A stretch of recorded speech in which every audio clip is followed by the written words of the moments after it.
पिछले पार्ट में आपने देखा कि एक प्लेन क्रैश के बाद 50 लोग एक रहस्यमयी टापू पर फंस जाते हैं। उन्हें पूरा भरोसा होता है कि रेस्क्यू टीम जल्द ही उन्हें ढूंढ लेगी, लेकिन मदद आने से पहले ही टापू पर सोया हुआ एक रहस्यमयी राक्षस जाग उठता है, जो जमीन के अंदर से निकलता है, इंसानों का बेरहमी से शिकार करता है और फिर दोबारा गायब हो जाता है। जब वे लोग उससे बचते बचाते जंगल की गहराइयों में पहुंचे, तभी उन्हें वहां एक रहस्यमयी बंकर मिला। लेकिन अंदर कौन सा खतरा छिपा बैठा है, ये जाने बिना ही उन्होंने विस्फोटकों से उसका भारी हैच उड़ा दिया। और यहीं से कहानी के पार्ट 3 की शुरुआत हुई। धमाके की आवाज सुनते ही जैक और गंजा आदमी तुरंत हैच के पास पहुंच गए। अंदर झांक कर देखा तो वहां एक गहरी सुरंग थी, जिसमें नीचे तक जाती एक टूटी फूटी सीढ़ी लगी हुई थी। नीचे क्या है यह जानने का अब सिर्फ एक ही तरीका था, खुद नीचे उतरना। उन्होंने सबसे पहले एक जलती हुई मशाल नीचे फेंकी, तभी पता चला कि गहराई ज्यादा नहीं है। जैक बिना वक्त गवाए रस्सी के सहारे नीचे उतर गया। नीचे पहुंचते ही उसे एक लंबी और बेहद सकरी सुरंग दिखाई दी। उसकी हालत देखकर साफ लग रहा था कि यहाँ कई सालों से कोई नहीं आया था। तभी उसकी नजर दीवारों पर बने कुछ रहस्यमयी चित्रों पर पड़ी। वे किसी इंसान के हाथों से बनाए हुए लग रहे थे। आगे बढ़ते हुए अचानक उसकी नजर सीमेंट और सरियों से बंद एक रास्ते पर गई। वह उसे करीब से देखने ही वाला था कि तभी उसके गले में लटक रही चाबी अचानक अपने आप हिलने लगी। ऐसा लग रहा था मानो कोई विशाल चुंबकीय शक्ति उसे अपनी ओर खींच रही हो। तभी अचानक पूरी सुरंग में तेज म्यूजिक गूंजने लगा। अगले ही पल एक तेज रोशनी भी जल उठी। जैक घबराकर तुरंत छिप गया, लेकिन जब उसने चारों तरफ नजर दौड़ाई तो वहाँ कोई भी दिखाई नहीं दिया। जैसे ही वह सावधानी से आगे बढ़ा, सामने का नजारा देखकर उसके होश उड़ गए। उसके सामने एक विशाल कमरा था, जिसमें दर्जनों इलेक्ट्रॉनिक मशीनें कतार में लगी हुई थीं। जैक एक एक मशीन को गौर से देखने लगा, लेकिन लाख कोशिश करने के बाद भी उसे समझ नहीं आया कि आखिर ये सारी मशीनें किस काम की हैं। तभी उसकी नजर टेबल पर रखे एक पुराने कंप्यूटर पर पड़ी। स्क्रीन पर सिर्फ एक रहस्यमयी निशान चमक रहा था। जैक जैसे ही उसे चालू करने के लिए कीबोर्ड का बटन दबाने लगा, तभी पीछे से गंजे की आवाज गूंज उठी। उसने पलट कर देखा तो एक अनजान आदमी गंजे के सिर पर बंदूक ताने खड़ा था। हैरानी की बात यह थी कि वह खुद सामने नहीं आया। वह छिपकर ही जैक को धमकी देने लगा। उसने कहा कि अगर गंजे की जान बचानी है तो तुरंत अपनी बंदूक नीचे रख दो। ये सुनकर जैक कुछ पल के लिए सोच में पड़ गया। उसे नहीं पता था कि यह रहस्यमयी आदमी आखिर कौन है, लेकिन एक बात साफ थी कि वह इसी अंडरग्राउंड बंकर में रहता था। तभी उसने दोबारा चेतावनी दी कि अगर जैक ने हथियार नहीं डाला तो वह गंजे का सिर खोल देगा। हालात बिगड़ते देख जैक तुरंत बंदूक नीचे रखने के लिए तैयार हो गया, लेकिन तभी अचानक कैट पीछे से आई और उसने उस आदमी पर हमला कर दिया। लेकिन जमीन पर गिरते ही उसकी बंदूक से गलती से गोली चल गई और वह सीधे पास रखे कंप्यूटर के CPU में जा लगी। ये देखकर वह आदमी बुरी तरह घबरा गया। वह डर के मारे कांपने लगा और बोला कि अब हमें कोई नहीं बचा सकता। उसकी बात सुनकर जैक और गंजा आदमी पूरी तरह हैरान रह गए। उन्हें समझ नहीं आया कि आखिर वह किस बारे में बात कर रहा है। सच्चाई जानने के लिए आखिरकार जैक ने उसे छोड़ दिया। उठते ही वह आदमी सीधे कंप्यूटर के पास पहुंचा और उसकी हालत जांचने लगा। फिर वह बिना वक्त गवाए कमरे में रखे जरूरी पार्ट्स ढूंढने लगा, ताकि खराब कंप्यूटर को दोबारा चालू कर सके। लेकिन जैक का शक अभी भी दूर नहीं हुआ था। वह बंदूक ताने हर कदम पर उस पर नजर रखे हुए था। आखिरकार मजबूर होकर उस आदमी ने इस बंकर का सबसे बड़ा राज खोल दिया। उसने बताया कि उसका नाम डेसमंड है। वह कई सालों से इसी अंडरग्राउंड बंकर में अकेला रह रहा था। उसे यहाँ सिर्फ एक काम के लिए भेजा गया था। दरअसल हर एक 108 मिनट बाद उसे कंप्यूटर में एक रहस्यमयी कोड डालना होता था। जिसने उसे यहाँ भेजा था उसका कहना था कि यही कोड इस टापू पर मौजूद एक रहस्यमयी राक्षस की शक्तियों को काबू में रखता है। अगर एक बार भी यह कोड समय पर नहीं डाला गया तो उस राक्षस की काली शक्तियाँ पूरी तरह आजाद हो जाएंगी और इस टापू पर मौजूद कोई भी इंसान जिंदा नहीं बचेगा। लेकिन उसकी पूरी कहानी सुनने के बाद भी जैक को उस पर भरोसा नहीं हुआ, क्योंकि सोचने वाली बात थी कि एक साधारण नंबर किसी राक्षस को कैसे रोक सकता है। लेकिन डेसमंड के पास उसे समझाने का बिल्कुल भी वक्त नहीं था, क्योंकि काउंटडाउन खत्म होने में अब ज्यादा समय नहीं बचा था। वह तुरंत कंप्यूटर के CPU को ठीक करने में लग गया, मगर लाख कोशिशों के बाद भी वह उसे दोबारा चालू नहीं कर सका। अपनी सारी कोशिशें नाकाम होती देखकर डेसमंड और भी ज्यादा घबरा गया। अब उसके पास सिर्फ एक ही रास्ता बचा था। उसने घबराकर अपना बैग उठाया, स्टोर रूम में गया और जल्दी जल्दी उसमें खाने पीने का सामान भरने लगा। ऐसा लग रहा था मानो वह वहाँ से भागने की तैयारी कर रहा हो। तभी गंजे आदमी ने उससे पूछा कि क्या तुम इसे ठीक नहीं कर सकते? डेसमंड ने जवाब दिया कि इसे अब सिर्फ एक इलेक्ट्रिकल इंजीनियर ही ठीक कर सकता है। इतना कहकर उसने बंकर का भारी लोहे का दरवाजा खोला और बिना कुछ बोले पूरी रफ्तार से बाहर भाग निकला। उधर जैक को अभी भी उस पर शक बना हुआ था, इसलिए वह भी तुरंत उसके पीछे दौड़ पड़ा। अब गंजा आदमी वहाँ अकेला रह गया था। सभी को बचाने की जिम्मेदारी उसी के कंधों पर थी। तभी उसे याद आया कि उनके ग्रुप में एक आदमी ऐसा भी है जो इलेक्ट्रॉनिक डिवाइस रिपेयर करने में एक्सपर्ट है। उसने बिना देर किए फौरन कर्ली को वहां बुलवा लिया। कर्ली ने आते ही सिस्टम की असली खराबी पकड़ ली। दरअसल मदरबोर्ड तो बदल दिया गया था, लेकिन ट्रांसफार्मर अब भी खराब था। इसी वजह से कंप्यूटर चालू नहीं हो रहा था। खराबी समझते ही कर्ली ने कुछ ही मिनटों में उसे भी ठीक कर दिया। उधर बंकर से निकलकर जैक आखिरकार उस आदमी तक पहुंच गया। जैक ने गुस्से में पूछा कि आखिर वह राक्षसों की झूठी कहानी सुनाकर सबको क्यों डरा रहा है, लेकिन उसने साफ कह दिया कि वह बिल्कुल झूठ नहीं बोल रहा। उसने जैक से कहा कि जरा सोचो, प्लेन क्रैश के बाद तुम लोग पूरे 1 महीने तक इस टापू पर भटकते रहे, फिर अचानक तुम्हें यह बंकर मिल गया और जैसे ही तुम अंदर पहुंचे सिस्टम पर गलती से गोली चल गई। क्या यह सब सिर्फ इत्तेफाक हो सकता है? उसका मानना था कि इस टापू पर मौजूद वो रहस्यमयी ताकत उन्हें हर हाल में वह नंबर डालने से रोकना चाहती है ताकि वह खुद आजाद हो सके। यह सुनकर जैक कुछ पल के लिए सोच में पड़ गया और उसी मौके का फायदा उठाकर वह आदमी वहां से भाग निकला। उधर माइकल और जेम्स पूरी रात समुद्र में भटकने के बाद आखिरकार टापू पर लौट आए। किनारे पर उतरते ही उन्होंने देखा कि एक कोरियन आदमी बंधे हाथों के साथ उनकी तरफ दौड़ा चला आ रहा है। वह घबराकर लगातार कुछ कह रहा था, लेकिन उसकी भाषा दोनों की समझ से बाहर थी। वे उसकी रस्सियां खोलने ही वाले थे कि तभी सामने कुछ अजनबी लोग दिखाई दिए। उनके कपड़े देखकर लग रहा था मानो वे इसी द्वीप के आदिवासी हों। तभी एक हट्टा कट्टा काला आदमी लकड़ी का डंडा लेकर उनकी तरफ टूट पड़ा। तीनों संभल भी नहीं पाए थे कि उसने लगातार वार करके उन्हें मौके पर ही बेहोश कर दिया।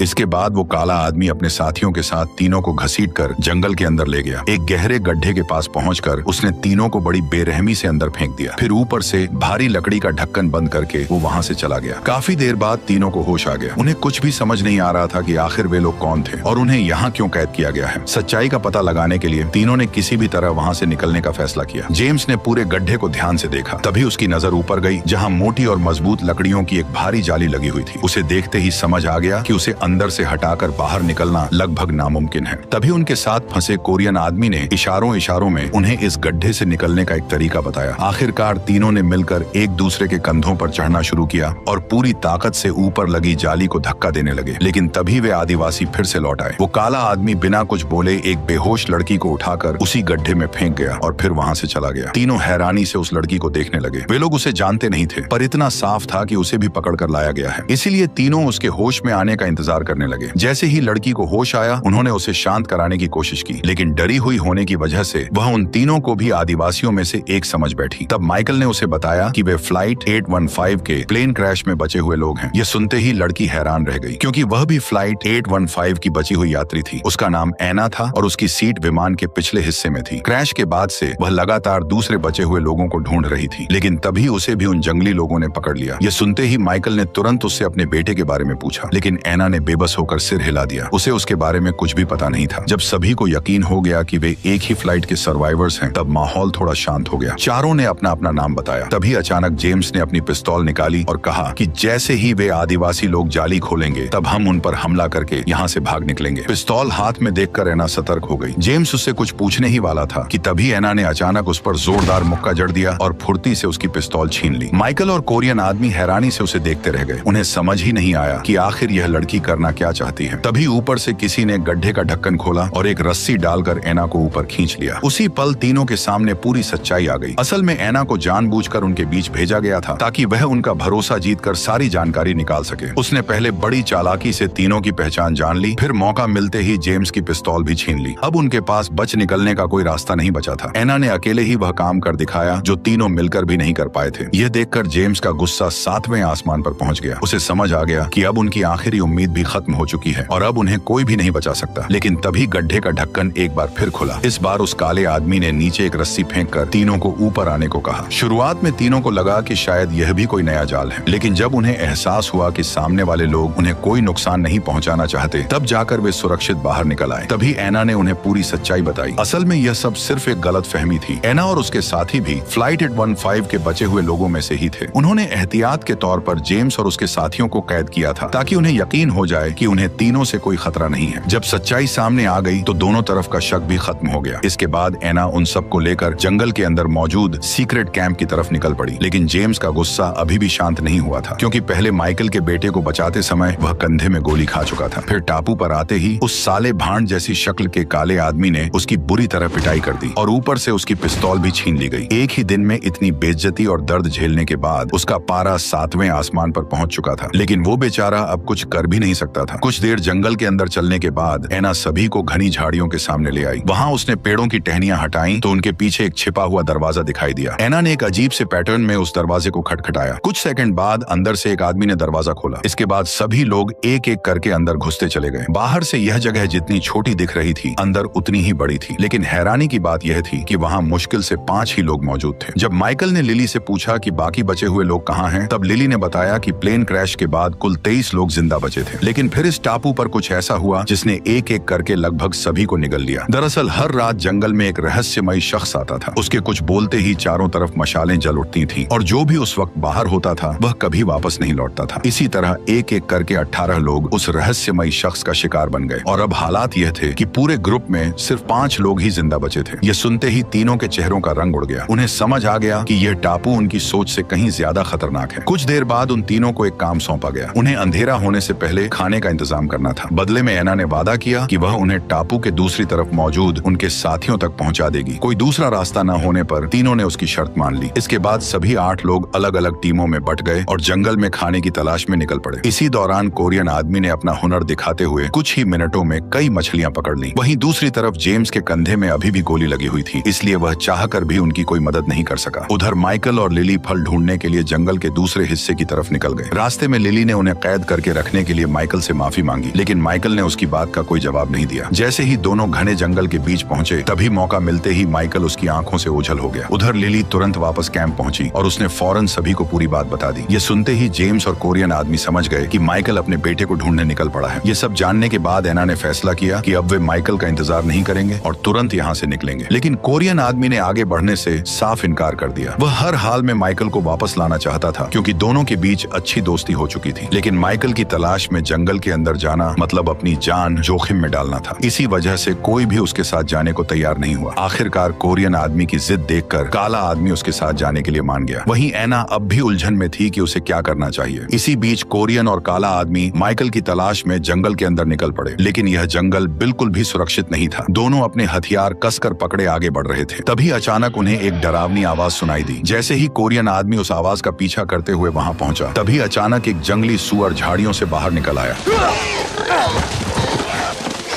अचानक हुए हमले से कोरियन आदमी कई फीट दूर जा गिरा। वह जैसे तैसे उठकर खड़ा हुआ ही था कि उसकी नजर पास पड़ी एक सड़ी गली लाश पर गई। उसने देखा कि आदमी के शरीर से एक नुकीली लकड़ी आर पार निकल चुकी थी। तभी काला आदमी भी वहां पहुंच गया। उसने बताया कि यह लाश उनके ही एक साथी की है जो कुछ दिन पहले इसी जंगल में मारा गया था। थोड़ी दूर चलते ही दोनों की नजर जमीन पर बने पैरों के निशानों पर पड़ी। उन्हें देखते ही काले आदमी को समझ आ गया कि ये निशान माइकल के ही हैं, इसलिए दोनों बिना देर किए उन्हीं निशानों का पीछा करने लगे। लेकिन कुछ दूर चलने के बाद कोरियन आदमी को यह रास्ता जाना पहचाना लगने लगा। जैसे ही वो जंगल से बाहर निकला, उसने देखा कि वे टापू के दूसरी तरफ अपने साथियों के कैंप तक पहुंच चुके थे। माइकल भी वहीं उनका इंतजार कर रहा था। कुछ ही देर में एना और उसके बाकी साथी भी उनके पीछे पीछे वहां तक पहुंच गए। चार्ली और बाकी लोगों ने उन्हें सही सलामत देखकर राहत की सांस ली। आखिरकार दोनों सर्वाइवर ग्रुप एक साथ आ गए और एना का पूरा दल भी जैक के कैंप में शामिल हो गया। उधर गंजा आदमी तेजी से उन रहस्यमयी नंबरों को टाइप कर रहा था क्योंकि काउंटडाउन खत्म होने में सिर्फ 2 मिनट बचे थे। यही एक कोड था जो टाइमर को दोबारा रीसेट कर सकता था, लेकिन एंटर दबाने से ठीक पहले जैक ने उसे रोक दिया। उसने बताया कि आखिरी नंबर गलत है। गंजे ने तुरंत उसे ठीक किया। सब कुछ दोबारा जांचने के बाद कोड अब बिल्कुल सही था, लेकिन इसके बावजूद गंजे की उंगलियां कीबोर्ड पर ही रुक गई। वह एंटर दबाने की हिम्मत नहीं जुटा पा रहा था क्योंकि वहां मौजूद किसी को भी यकीन नहीं था कि ये रहस्यमयी कोड सच में उन राक्षसों को रोक भी सकता है या नहीं। आखिर में गंजे की जिद पर जैक ने खुद एंटर दबा दिया। अगले ही पल कंप्यूटर चालू हो गया और काउंटडाउन फिर से 108 मिनट पर पहुंच गया। यह देखकर वहां मौजूद सभी लोगों ने राहत की सांस ली, लेकिन अब उनके सामने एक नई जिम्मेदारी थी। उन्हें बारी बारी से हर 108 मिनट में यह कोड डालना था। बंकर के अंदर अब 24 घंटे पहरा दिया जाने लगा ताकि काउंटडाउन को समय पर रीसेट किया जा सके। उधर बंकर के अंदर मिला वो आदमी कहाँ गायब हो गया था, इसका जवाब अब भी किसी के पास नहीं था, लेकिन उसकी जिम्मेदारी अब जैक और उसके साथियों पर आ चुकी थी। बंकर के अंदर पहुंचकर वे एक और चीज देखकर हैरान रह गए। वहाँ जरूरत का भरपूर सामान और खाने का बड़ा स्टॉक रखा था, मगर इतना राशन संभाल कर बांटना भी जरूरी था। इसीलिए जैक ने मोटे आदमी और बूढ़ी औरत को पूरे राशन की जिम्मेदारी सौंप दी। जब दोनों ने पूरे गोदाम का हिसाब लगाया तो पता चला कि वहां रखा राशन 40 लोगों के लिए मुश्किल से 3 महीने तक ही चल सकता था। लेकिन इसके बावजूद भी किसी ने खाने में जरा सी भी कंजूसी नहीं की। उसी रात जांच पड़ताल के दौरान गंजे आदमी को डॉक्टर की एक पुरानी रिकॉर्डिंग मिली। वीडियो में डॉक्टर ने बंकर के बारे में कई हैरान कर देने वाली बातें बताई। उसने कहा कि यह बंकर इतना मजबूत बनाया गया है कि अगर बाहर परमाणु हमला भी हो जाए तो भी इसके अंदर मौजूद लोगों को कुछ भी नहीं होगा। लेकिन इसके बाद उसने एक बेहद जरूरी चेतावनी भी दी। उसने साफ कहा कि कोड डालकर काउंटडाउन रीसेट करने के अलावा उस कंप्यूटर से कभी कोई छेड़छाड़ मत करना, क्योंकि अगर किसी ने ऐसा किया तो उसका अंजाम बेहद भयानक होगा। डॉक्टर की यह बात सुनकर गंजा आदमी कुछ पल के लिए घबरा गया, लेकिन दूसरी तरफ माइकल को इस चेतावनी के बारे में जरा भी पता नहीं था। वह जैसे ही कंप्यूटर के सामने से गुजरा तभी उसे स्क्रीन पर हेलो लिखा दिखाई दिया। यह देखकर माइकल खुश हो गया। उसे लगा कि शायद कोई इंटरनेट पर उससे बात कर रहा है। उसने भी तुरंत जवाब में हेलो टाइप कर दिया, लेकिन जब उसने सामने वाले से पूछा कि तुम कौन हो तो जवाब आया पापा। यह पढ़ते ही माइकल पूरी तरह हैरान रह गया। उसे लगा कि शायद यह उसका कई दिनों से लापता बेटा बोल्ट है। बोल्ट ने लिखा कि वह ज्यादा देर तक कंप्यूटर इस्तेमाल नहीं कर सकता, क्योंकि वे लोग कभी भी वापस आ सकते हैं। यह पढ़ते ही माइकल ने फौरन पूछा कि वह इस समय कहाँ है। तभी अचानक जैक वहाँ पहुँच गया। माइकल ने फौरन स्क्रीन से नजरें हटा ली और जैक से बातें करने लगा। उसे डर था कि अगर जैक ने उसे किसी अनजान शख्स से चैट करते देख लिया तो वह उसे क्या जवाब देगा। लेकिन किस्मत से जैसे ही जैक कंप्यूटर के पास पहुंचा, स्क्रीन पर दिखाई दे रहे सारे मैसेज रहस्यमय तरीके से गायब हो गए। उधर दूसरी तरफ काला आदमी जंगल में किसी चीज की तलाश करता हुआ आगे बढ़ रहा था। तभी अचानक उसके सामने जमीन जोर से फट पड़ी और अगले ही पल उसके अंदर से एक रहस्यमयी काला धुआं बाहर निकल आया। वह बिजली की रफ्तार से सीधे उसी आदमी की तरफ बढ़ने लगा। लेकिन सबसे चौंकाने वाली बात यह थी कि काला आदमी अपनी जगह से जरा भी नहीं हिला, मानो उसे पहले से पता हो कि अब क्या होने वाला है। करीब 10 सेकंड तक वह आदमी और वो रहस्यमयी काला धुआं बस एक दूसरे को घूरते रहे। ऐसा लग रहा था मानो दोनों एक दूसरे को कोई बातचीत कर रहे हों। आखिरकार वही रहस्यमयी काला धुआं पीछे मुड़ा और जंगल की गहराइयों में गायब हो गया। पेड़ पर छिपा चार्ली यह सब देखकर पूरी तरह दंग रह गया। उसे समझ ही नहीं आया कि काला आदमी उस खौफनाक धुएं से बिल्कुल भी डरा क्यों नहीं, क्योंकि उसने पहले कई लोगों से सुन रखा था कि यही रहस्यमयी काला धुआं इंसानों का शिकार करता है। जब चार्ली ने उसके बारे में पूछा तो काला आदमी भी कोई जवाब नहीं दे सका। सच तो यह था कि उसे खुद भी नहीं पता था कि आखिर वह चीज क्या थी। उसने बस उस धुएं के गायब होने की दिशा देखी और बिना कुछ बोले उसी तरफ चल पड़ा। लेकिन उन्हें जरा भी अंदाजा नहीं था कि उसी वक्त गंजा आदमी माइकल को निशानेबाजी की ट्रेनिंग दे रहा था। थोड़ी ही देर की प्रैक्टिस के बाद गंजे को समझ आ गया कि माइकल में निशानेबाजी का गजब का टैलेंट है। जिस इंसान ने पहले कभी बंदूक नहीं चलाई थी, वह सिर्फ एक दिन की ट्रेनिंग के बाद 10 मीटर दूर रखे निशाने को भी आसानी से उड़ा पा रहा था। अब माइकल को पूरा यकीन हो चुका था कि अब उसे अपने बेटे को बचाने से कोई नहीं रोक सकता। इसीलिए अगली सुबह मौका मिलते ही उसने बंकर से एक बंदूक चुरा ली। माइकल ने जैक और गंजे आदमी को कमरे के अंदर बंद कर दिया। जैक बार बार उसे रोकने की कोशिश करता रहा, लेकिन माइकल पर अब किसी की बात का कोई असर नहीं हो रहा था। वह अकेले ही अपने बेटे की तलाश में जंगल के अंदर निकल पड़ा। जैक बस लाचार होकर उसे जाते हुए देखता रह गया। कुछ देर बाद कैट वहां पहुंची और उसने दरवाजा खोलकर दोनों को आजाद कर दिया। बाहर निकलते ही जैक ने फैसला किया कि वे तुरंत माइकल के पीछे जाएंगे। इसके बाद तीनों ने हथियारों वाले कमरे से अपनी बंदूकें उठाई और बिना वक्त गवाए जंगल की तरफ निकल पड़े। कैट ने भी उनके साथ चलने की जिद की, लेकिन जैक ने उसे साफ मना कर दिया, क्योंकि वह किसी भी कीमत पर उसकी जान जोखिम में नहीं डालना चाहता था। कुछ ही देर में तीनों माइकल का पीछा करते करते जंगल के अंदर पहुंच गए। तभी अचानक दूर कहीं से गोलियां चलने की आवाज आने लगी। तीनों तुरंत सतर्क हो गए और बिना देर किए उसी दिशा में दौड़ पड़े। लेकिन वहां पहुंचने पर उन्हें कोई इंसान दिखाई नहीं दिया। तभी गंजे की नजर पेड़ में धंसी एक गोली पर पड़ी। वहीं जमीन पर 3 खाली कारतूस भी बिखरे पड़े थे। उन्हें देखते ही साफ हो गया कि ये कारतूस माइकल की चुराई हुई बंदूक के थे। तभी जेम्स को अचानक एक बात याद आई। उसने कहा कि उसने सिर्फ 3 नहीं बल्कि उससे कहीं ज्यादा गोलियां चलने की आवाजें सुनी थी। यानी वहां कोई दूसरा शख्स भी मौजूद था जो लगातार जवाबी फायरिंग कर रहा था। यही सोचकर जैक और उसके साथियों ने पूरे इलाके की बारीकी से तलाशी शुरू कर दी। लेकिन काफी खोजबीन के बाद भी उन्हें माइकल का कोई सुराग नहीं मिला। वे आगे तलाश जारी रखना चाहते थे, मगर अब उनके पास पीछा करने के लिए कोई निशान भी नहीं बचे थे। कुछ ही देर में रात हो गई। गंजे आदमी ने कहा कि अब उन्हें वापस लौट जाना चाहिए, क्योंकि इस घने अंधेरे में माइकल को ढूंढना लगभग नामुमकिन था। लेकिन जैक हार मानने वालों में से नहीं था। उसने साफ कहा कि अगर किसी को वापस जाना है तो वह अभी लौट सकता है, लेकिन वो किसी भी कीमत पर माइकल को लिए बिना यहाँ से नहीं जाएगा। कुछ ही देर में गंजे आदमी और जैक के बीच में बहस शुरू हो गई। दोनों बस झगड़ने ही वाले थे कि तभी अचानक उन्हें किसी इंसान की आवाज सुनाई दी। उन्होंने मुड़कर देखा तो थोड़ी दूरी पर घनी दाढ़ी वाला एक शख्स खड़ा उन्हें घूर रहा था। तीनों ने फौरन अपनी बंदूकें उसकी तरफ तान दी। जेम्स ने उसे देखते ही पहचान लिया कि यह वही आदमी है जिसने समुद्र में उस पर हमला किया था और माइकल के बेटे को अगवा कर लिया था। जैसे ही जेम्स गुस्से से उसकी तरफ बढ़ा, अचानक एक गोली जेम्स के चेहरे को छूती हुई निकल गई। जैक ने तुरंत पूरे जंगल में नजर दौड़ाई। उसी पल उसे समझ आ गया कि दाढ़ी वाला आदमी अकेला नहीं है। उसका कोई साथी पहले से ही आसपास छिपकर उन्हें निशाना बनाए बैठा है। यह जानकर तीनों भी सतर्क हो गए। तभी दाढ़ी वाला आदमी गुस्से में बोला कि बेहतर होगा कि बिना कोई मुसीबत मोल लिए तुम लोग वापस लौट जाओ। लेकिन जैक ने पीछे हटने के बजाय उससे पूछा कि क्या माइकल और उसका बेटा तुम्हारे कब्जे में है? दाढ़ी वाले आदमी ने जवाब दिया कि दोनों बिल्कुल सुरक्षित हैं, इसलिए उनकी चिंता करने की कोई जरूरत नहीं है। तभी उसने धमकाते हुए कहा कि अगर तुम लोग सच में जिंदा रहना चाहते हो तो अभी इसी वक्त यहाँ से चले जाओ। ये सुनकर गंजा, जेम्स और जैक तीनों हंसने लगे। जैक को पूरा यकीन था कि वह आदमी सिर्फ एक छिपे हुए स्नाइपर के दम पर उन्हें धमका रहा है। जैक ने मुस्कुराते हुए हुए कहा कि तुम्हारे साथ सिर्फ एक आदमी है जबकि हमारी तरफ पूरे 3 लोग हैं। जैक की बात सुनकर दाढ़ी वाला कुछ देर तक चुपचाप उसे देखता रहा, फिर उसने अपने दोनों हाथ हवा में उठा दिए। अगले ही पल चारों तरफ जंगल में दर्जनों मशालें जल उठी। अब तीनों को समझ आ चुका था कि वे जिसे सिर्फ एक स्नाइपर समझ रहे थे, असल में उसके दर्जनों साथी पहले ही उन्हें चारों तरफ से घेरे हुए थे। लेकिन इतनी बड़ी भीड़ देखकर भी जैक के चेहरे पर जरा भी डर नहीं था। उसने अपनी बंदूक और मजबूती से पकड़ ली और आखिरी मुकाबले के लिए तैयार हो गया। जब दाढ़ी वाले आदमी ने देखा कि ये लोग अब भी पीछे हटने को तैयार नहीं हैं, तब उसने अपनी आखिरी चाल चली। अगले ही पल वह सिर पर कपड़ा ढके एक औरत को उनके सामने ले आया। जैसे ही उसके चेहरे से कपड़ा हटाया गया तो चारों के पैरों तले जमीन खिसक गई, क्योंकि वह कोई और नहीं बल्कि कैट थी। असल में जैक को बिना बताए कैट भी चुपचाप उनके पीछे जंगल में आ गई थी। लेकिन बीच रास्ते में दाढ़ी वाले के आदमियों ने उसे पकड़ लिया। ये देखकर जैक का गुस्सा 7वें आसमान पर पहुंच गया। तभी दाढ़ी वाला सीधे कैट पर बंदूक तानकर तीनों को धमकाने लगा। उसने जैक से कहा कि या तो इस लड़की को मरते हुए देखो या फिर अपने सारे हथियार नीचे रखकर यहाँ से चले जाओ। अब जैक के पास कोई और रास्ता नहीं बचा था।